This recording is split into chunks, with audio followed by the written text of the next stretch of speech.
Arnav sir, एक खबर आ रही है कि नीट का एग्जाम 2 बार होने वाला है, सीबीटी मोड में होने वाला है, तो बच्चों के लिए कैसा रहेगा और क्या करना चाहिए? सर, इसमें सबसे मेन चीज़ क्या है कि जैसे कोई भी अगर इंसान कुछ इंप्लीमेंट करना चाहता है, जैसे मान लीजिए गवर्नमेंट अगर कुछ इंप्लीमेंट करना चाहती है तो वो न्यूज़ में डालती है ताकि लोगों का फीडबैक एक बार उसको मिल सके कि क्या हो रहा है। अच्छा, दूसरी चीज़ क्या है कि अगर इनको 2 बार एग्जाम करना है, सीबीटी करना है, तो सर इस बार तो पॉसिबल नहीं है। इस बार पॉसिबल बिल्कुल भी नहीं है। तो बच्चों, इस बार तो सीबीटी मोड में पॉसिबल नहीं होगा जहां तक चांसेस है ना। दूसरी चीज कि ये भी जैसे कि 2 एग्जाम होगा, एक प्री एक मेंस टाइप का, जैसे होता नहीं कि एक स्क्रीनिंग एग्जाम हो गया, एक फाइनल एग्जाम हो गया, ये भी इसकी भी संभावना नहीं है। ठीक है, क्योंकि क्या है कि एकदम ड्रास्टिकली किसी चीज, सर बहुत बड़ा फेरबदल है, ये छोटा मोटा नहीं है। नहीं, बहुत बड़ा है। इतने सारे बच्चों का एक साथ व्यवस्था करना तो पॉसिबल नहीं है, तो एकदम से चेंज नहीं हो सकता। मतलब कि 4 महीने बचे हुए हैं लगभग, तो एकदम ये वाला स्टेप तो नहीं उठ पाएगा। अच्छा, अब इसमें क्या होता है ना कि जैसे सर बच्चों को पता चलती है सब चीज़ें तो पैनिक हो जाते हैं कि अरे 2 एग्जाम होगा, मतलब 2 बार तैयारी करनी पड़ेगी, पहला एग्जाम कब होगा, दूसरा कब होगा। आ रहा है समझ में? पैनिक हो रहा हो ना, तो ये बात गवर्नमेंट को भी पता है कि पैनिक हो रहा हो।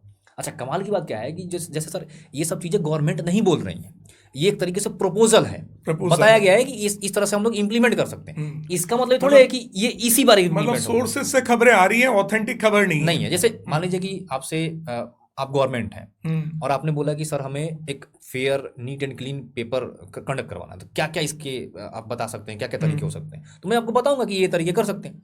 अब ये मैंने बताया, जरूरी नहीं कि वो सारे अप्लाई हो। अब जरूरी थोड़ी कि आज के आज अप्लाई हो जाएगा। बिल्कुल। जैसे इंसान कार खरीदता है, कार खरीदना, जैसे मान लीजिए कि मैं जॉब करना स्टार्ट किया तो होता है ना कि कार खरीदना थोड़ा कि आज की आज खरीद लूंगा, आज जॉब लगा और आज ही कार खरीद लूंगा, समय लगता है उसको इंप्लीमेंट करने उस चीज़ को। तो ये डिसीजन है कि ये चीज़ आने वाले टाइम में इंप्लीमेंट करी जाएगी। इस बार तो एकदम मान के चलो कि सर 0% प्रोबेबिलिटी, 0% प्रोबेबिलिटी, मतलब वही पैटर्न रहेगा बच्चों, वही सब कुछ रहेगा। एक चीज हो सकता है जिसके लिए तो तैयार होना चाहिए, पैटर्न चेंज हो सकता है। बस ये है कि जो था ना सेक्शन ए सेक्शन बी वाली चीज, वो हो सकता है कि हट जाए और 45 जैसे पहले होता था वैसा आ जाए। ठीक है। अच्छा, इससे भी सर बहुत सारी चीजें चेंज हो जाएंगी। जैसे मान लीजिए कि आप सोचिए ना सर, 20 क्वेश्चन एक्स्ट्रा मिल रहा है आपको ये चूज करने का कि ये मेरे से हो रहा है या मेरे से नहीं हो रहा है। अब ये जब नहीं मिलेगा तो जो आ रहा है उसको सॉल्व करो, नहीं आ रहा है मत करो।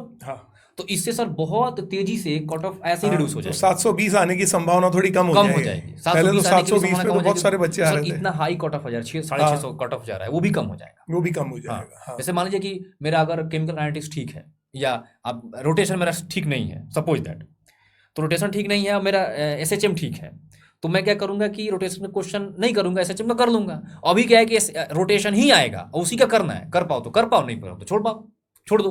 तो ये चीज़ अब है, तो इसके लिए बच्चों तैयार रहना आप कि हो सकता है कि आपका जो सेक्शन बी वाला कॉन्सेप्ट था जो कि कोविड के आसपास आया था वो हट जाए, 45 जो पुराना पैटर्न था वो फिर से स्टार्ट हो जाए, एंड बाकी इसके अलावा बहुत बड़ी चेंज नहीं होगी, पॉसिबल भी नहीं है। ऐसे कई सारे बच्चे सर बोल रहे थे कि सर CUT में तो CBT लग गया, तो CUT के एग्जाम में बच्चों है देखने में है कि यार इस बार तो 20 लाख बच्चे 25 लाख बच्चे एग्जाम दे रहे हैं CUT का। बट देखो ना, CUT में कई डिफरेंट एग्जाम होते हैं अलग अलग पैकेट्स में। तो वहां पर जैसे मान लो कि एक पैकेट में एग्जाम हो रहा है जिसमें 6 लाख बच्चे बैठ रहे हैं, तो कंडक्ट कराया जा सकता है। नीट के एग्जाम में 25 लाख बच्चे बैठते हैं बच्चों एक दिन, तो इसको कराने में गवर्नमेंट को भी समय लगेगा, इंफ्रास्ट्रक्चर बहुत सारी चीजें होती है ना। मान लो कि फिर से इंप्लीमेंट कर दिया धड़ा से तो खराब हो जाएगा।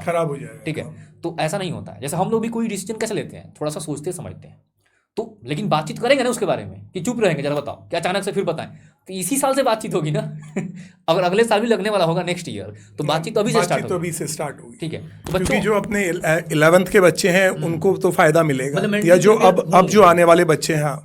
ठीक है, तो आप बहुत इत्मीनान के साथ बेटा पढ़ाई करिए, कोई भी दिक्कत आए जरूर बताइएगा और मस्त रहिए, एकदम कोई टेंशन नहीं है, बस पढ़ाई पे ध्यान दो। बस पढ़ाई पे ध्यान दीजिए। All the very best, bye bye.